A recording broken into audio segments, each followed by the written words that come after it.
Thank you for taking the time to watch this episode of Life Support.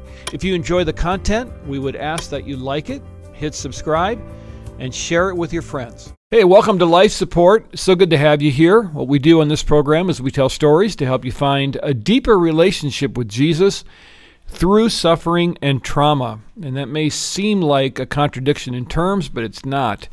Because many times God makes himself known in unique ways when we are in a pain of some kind or grieving or suffering. That's when God really shows up. And we have a guest that's going to be proof of that today. Josh Bogaczyk is our guest. You may have met him last week. But Josh, thanks for being back. We really appreciate it. Yeah, absolutely. Thank you again for the opportunity. Yeah, you told us a story that was difficult, heartbreaking.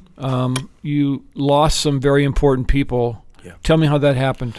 Yeah, so my wife, who was 32 weeks pregnant, had gone over to a friend's house to help them move, and I was at work at the time and got a phone call from the friend that Mallory had been in an accident at the house, and the ambulance was taking her to the hospital, but she was going to be okay. She was going to make it, so I rushed to the hospital from work, and I'm at the hospital, and I'm waiting, and some doctors had come in, and I had prepared myself for some pretty hard news, but the news that they had shared with me was something that I could have never imagined. They told me that Mallory, my wife, had passed away. They weren't able to save her, but they were able to save our daughter, our baby at the time. So they brought her up to the NICU, and she was up there, and they didn't know how much time was left for her, but she was alive and she was there, and I had the opportunity to meet her and spend 4 days with her in the hospital, and yeah, those are 4 days that forever changed my life, and are days that I will share about for the rest of my life. So. Yeah, well, that's something that we all think about, but we think is never going to happen to us. Right. And now it's happening to you. You're a believer. Yeah. You know Jesus. How important was it at this point in your life that you had invested in your faith? Yeah.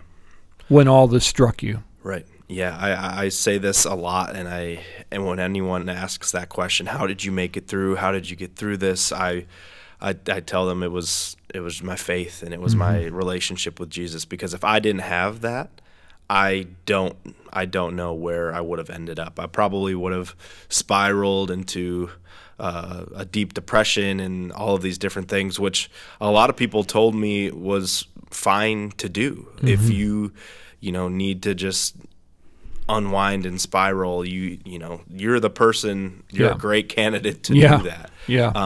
But for me, that wasn't an option, because I knew that I had a lot more living to do in Christ. So.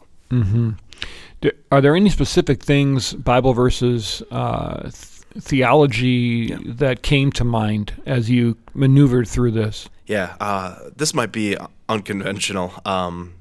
We're an unconventional show. That's what makes us so much fun. Right. Yeah, absolutely. I think the biggest thing for me that I struggled with was, at first, why did God take my wife from me? That was my biggest struggle. If God's good, why did he take my wife? And so I bought a lot of theology books and just different versions of the Bible, different translations, and I studied and studied and studied. And I never once found in Scripture where God would take a spouse, because God's not. He's a good God, and he wants the best for you in your life. And I knew that, but at the time I was like, he took her, and my daughter, and it's an undeniable fact, right? Absolutely. You have to deal with it. Yeah, and no matter how much studying I did and diving into different things, I could just never find where he would take someone or a spouse or something like that. For me, at least, I couldn't find that anywhere. So that really kind of started to put my heart and my mind at ease. That, yes, she's with God in heaven now. He didn't take her from me, but she's there now and healed and whole and with Jesus. So he's not a vindictive God. Absolutely. Is kind of where you landed. Yep. Knowing that she was with God in heaven, what did that do to your spirit? Still till and your baby. Yeah, still till this day, knowing that promise we have in heaven is what I cling to, and is what I encourage a lot of people who go through a loss like that, who knows that they're the person that they lost is in heaven. I always try to remind them that they're healed and they're whole, and it's still okay to grieve and to process all these different things, but just know that they are in the best place ever. And a lot of people don't necessarily want to hear that right away, but just knowing that, for me at least, continues to strengthen my faith and strengthen. It's a really important truth. Now, what you don't want to do if you're dealing with somebody who's grieving is necessarily, hey, it's going to be okay, they're in heaven, because the relationships in heaven are going to be different. You've lost something that's very precious. For sure. But I remember a friend telling me after I lost my wife, and I was kind of beating myself up, and I wish I would have been this kind of husband. I wish I would have done better when she was fighting cancer. You know how that goes. And a friend just looked at me and said, she's not thinking about that right now. Yeah. She's with Christ. Right. You're not responsible for her anymore. Yeah. So you can let that go. Yeah. I think she's doing fine. And actually, that was really an important truth. And when we lost our son, he was young. And so my first question was, well, I know he's made a profession of faith. I baptized him. But, how does this really work? Because he was young and he made mistakes and stuff. Right. And I remember, God would give us these little conversations with his friends, and they would be sporadic, and they would say things like, Taylor and I talked about Jesus a lot. Yeah.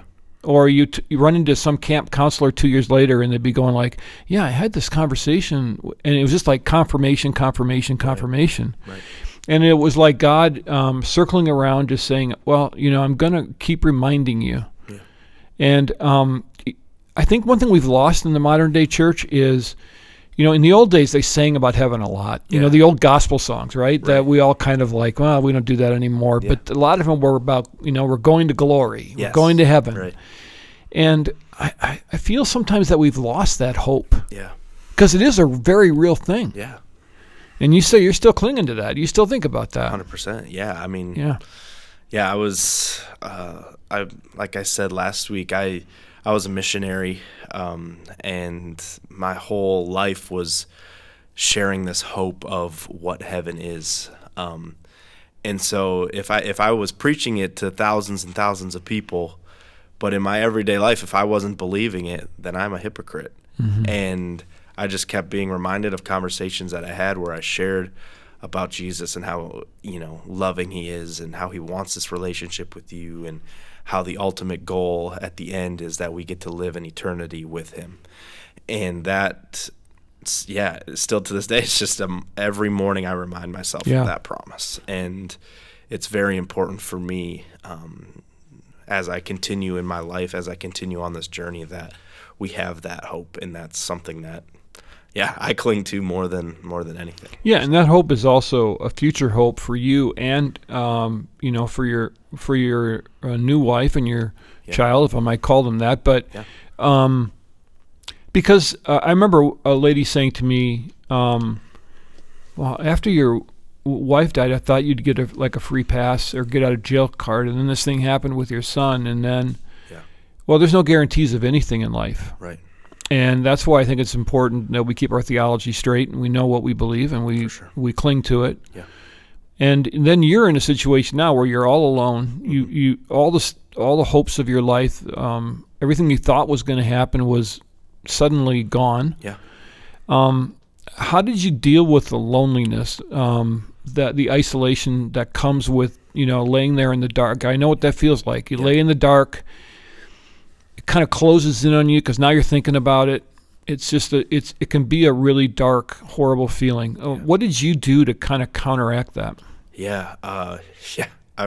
As you know, there was those sleepless nights where Man. you just lay in the bed, and no matter how tired you were from crying the day of, or all these spiritual things that are going on in your life, you're just exhausted at night. But you just lay there, and like you said, you just feel that darkness, and there's no sleep, there's no rest. At least for me, there wasn't, and that that was probably for a good week or two after everything happened. But it wasn't really anything I did. It was what the people around me did. They were intentional. They were active in this healing process and this grieving process. And there wasn't a day where I was by myself. Never. I can't even remember how long. It was that long.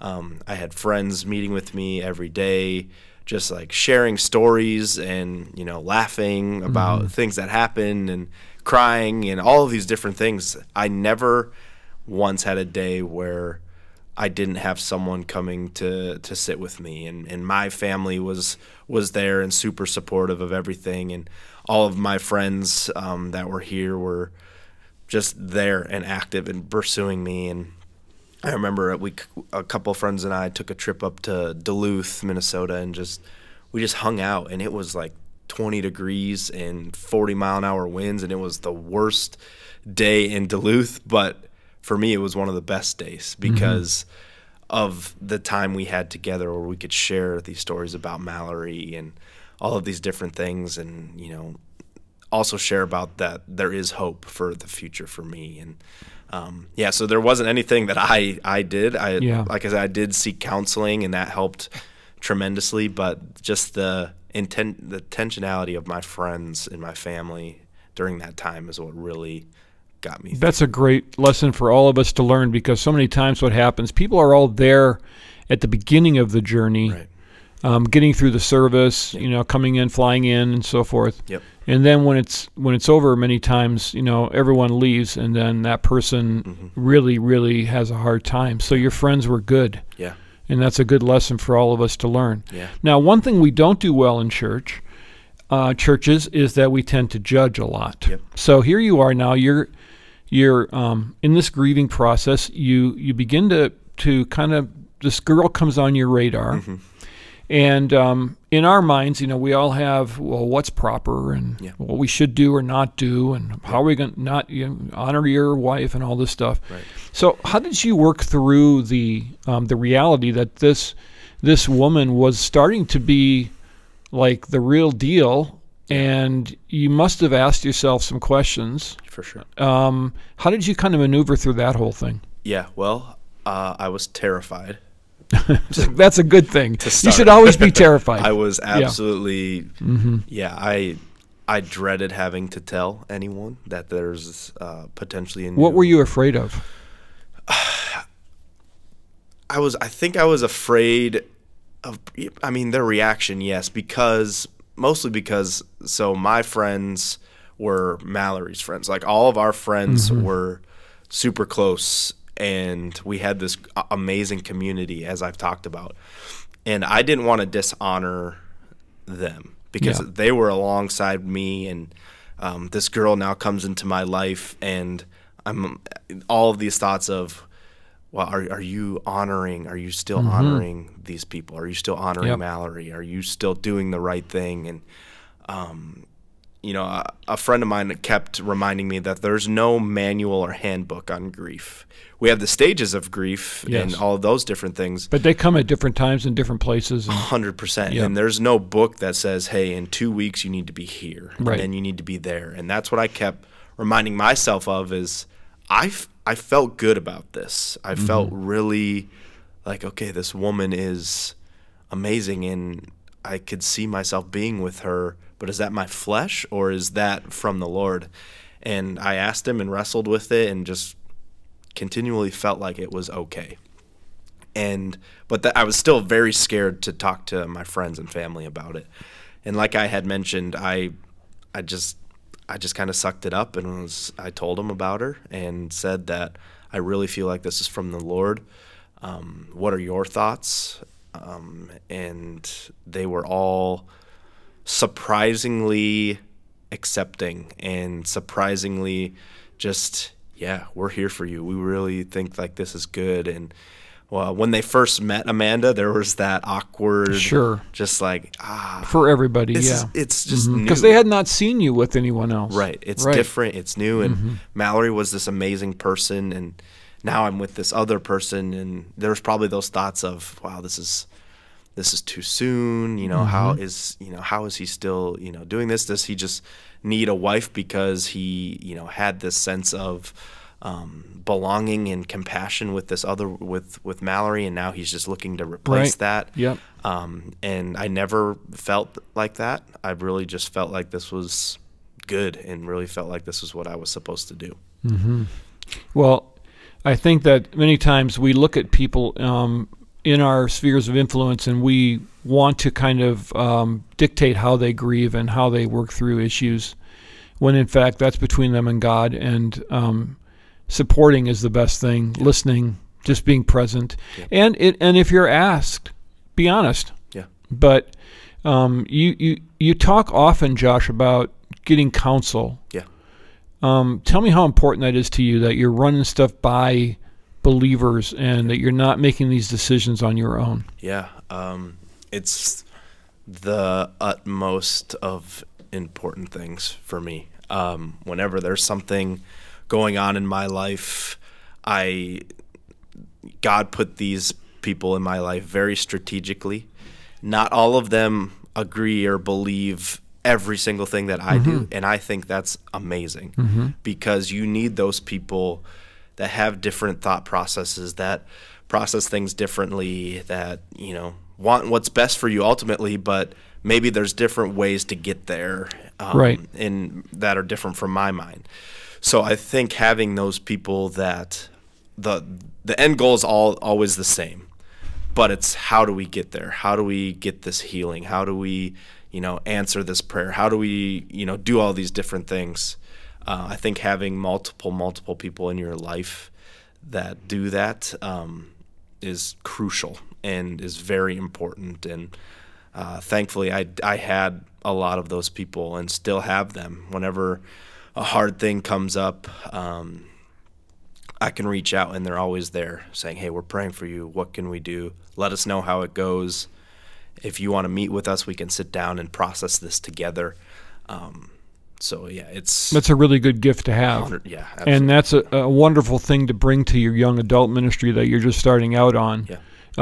Hey, build people into your life that will walk the journey with you. Yep. I mean, I'm older than Abraham, and I still have mentors around the country that I know who to call. Right. And I know they're going to give me the straight shoot, the straight shot, because they love me enough to tell me, you're crazy. Or what's beautiful about it is if your counselors, your mentors give you the green light, then you can walk forward in confidence. Yeah. And on those hard days when you're going like, wow, this is really difficult. Yeah. Oh yeah, wait, they said it. They said this was the right thing. And that's a wonderful thing. Yeah, for sure. So you don't have to be second guessing yourself all the time. All right, so here you are. We've got about 3 minutes, and now you're married. You've got a child. Yeah.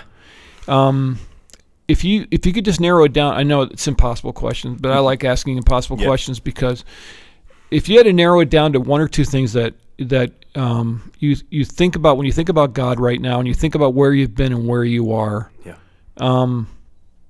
What kind of terms would you use? So I'll say two. There's hundreds, but the top two for me are pursuit and I guess I could just tag them together, active pursuit. So I have always felt actively pursued by the Lord.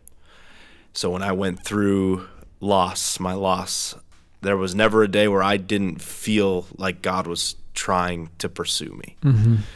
And, getting remarried and having a baby and all these different things, I still feel pursued. And as I walk into this young adults ministry where, I'm at the moment a little in over my head. I don't have all these answers. I don't really know, it's a rural community, and I'm from the city. Like, what do these people need? I don't know.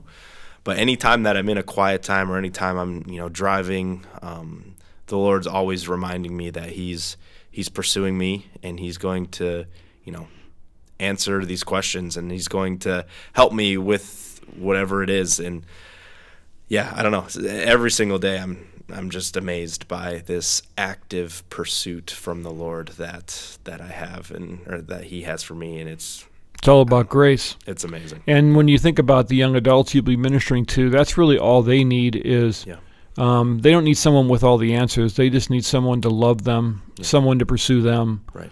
And what I find is that in ministry, people aren't so much interested in what you know. They just want to know that you are involved with their life, that you do care about them, and that you're willing to share some of your stuff. Right. So they have some freedom to not be perfect. Yeah.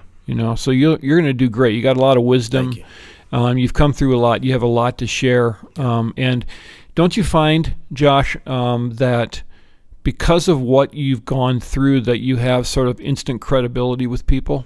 Yeah, I think, absolutely. Yeah, it's something that I definitely feel like I have some authority in the Lord to address certain situations, and And they look at you different, don't they? When you start sharing, they kind of go like, oh, this isn't just some holy man here trying to steer me around. This guy has been through some stuff, and they listen. Right. Because they genuinely are interested in what you have to say to them, and that's a gift too. Yeah. I remember going to a church kind of freshly after everything happened, and I didn't know everyone, but I walked in that building, and I had this sense that everyone knew me. Not in an arrogant way, but I just knew that they knew my story. They knew kind of where I'm at, and I still have that sometimes when I go to fresh and new places. And I think that's just the Lord reminding me that I have something powerful to share, and that I need to share of His goodness and all of that. So, keep doing it. Thank you. And thank you for sharing it with us. For sure.